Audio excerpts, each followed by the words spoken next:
Kaum muslimin muslimat sekalian, apakah kita pernah mendengar bagaimana perjuangan para sahabat dan sahabiah Rasulullah sallallahu alaihi wasallam dan bagaimana mereka begitu besar mencintai Rasulullah sallallahu alaihi wasallam, baik ketika beliau dalam keadaan aman atau dalam keadaan di tengah peperangan.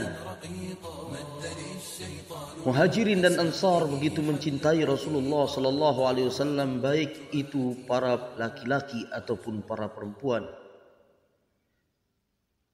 Ummu Umarah Nasibah binti Ka'ab, salah satu perempuan dari kalangan sahabiyah yang membuktikan begitu besar cintanya kepada Nabi sallallahu alaihi wasallam. Dalam perang Uhud, beliau ketika melihat sebagian besar pasukan Islam telah mundur meninggalkan Rasul sallallahu alaihi wasallam, beliau tidak ragu untuk meninggalkan kemah tempat beliau merawat orang yang sakit, tempat beliau menyediakan makanan dan minuman untuk pasukan kaum muslimin di perang Uhud. Beliau segera mengambil pedangnya dan beliau maju ke depan manakala beliau melihat bahwasanya Rasulullah sallallahu alaihi wasallam telah ditinggalkan oleh banyak pasukan Islam. Beliau pun lalu melindungi Rasulullah sallallahu alaihi wasallam seperti singa yang melindungi anaknya.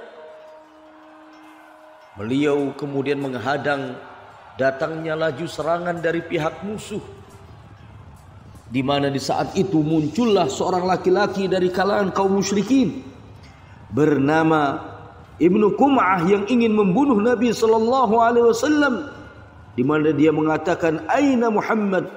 La ma najautu in naja." Mana Muhammad itu, tunjukkan kepadaku. Dia tidak akan hidup. Aku tidak akan hidup kalau dia masih hidup. Maka saat itulah Ummu Umarah kemudian menghadang laki-laki musyrik itu bersama sahabat Mus'ab ibn Umair. Beliau pun lalu menebas musyrik tersebut, dan musyrik tersebut memukul beberapa kali pundak Ummu Umarah sampai luka menggangga di pundak beliau. Beliau sampai terjatuh dengan pukulan pedang di pundak beliau, darah mengucur. Beliau tidak mundur sedikit pun. Beliau menjadikan tubuhnya perisai untuk Rasul sallallahu alaihi wasallam.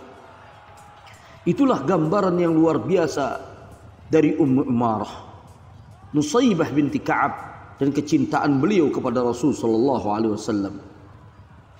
Ketika dalam keadaan seperti itu, beliau tersungkur jatuh dengan pundak bersimbah darah. Putranya datang dan mengatakan, "Ya ummah, ya ummah, wahai ibuku, wahai ibuku."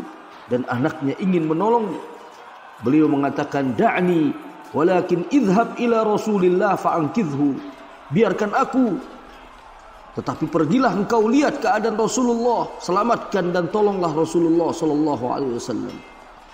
Itulah kaum muslimin.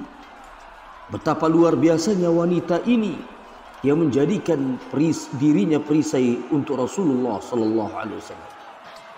Bagaimana kelanjutan dari kisah heroik perjuangan seorang wanita sahabiyah yang dia dijuluki sebagai singa merah karena keberaniannya dalam membela Nabi, membela agamanya Islam dan kaum muslimin. Nantikan insyaallah dalam kajian tentang kepahlawanan Ummu Umarah Nusaybah binti Ka'ab.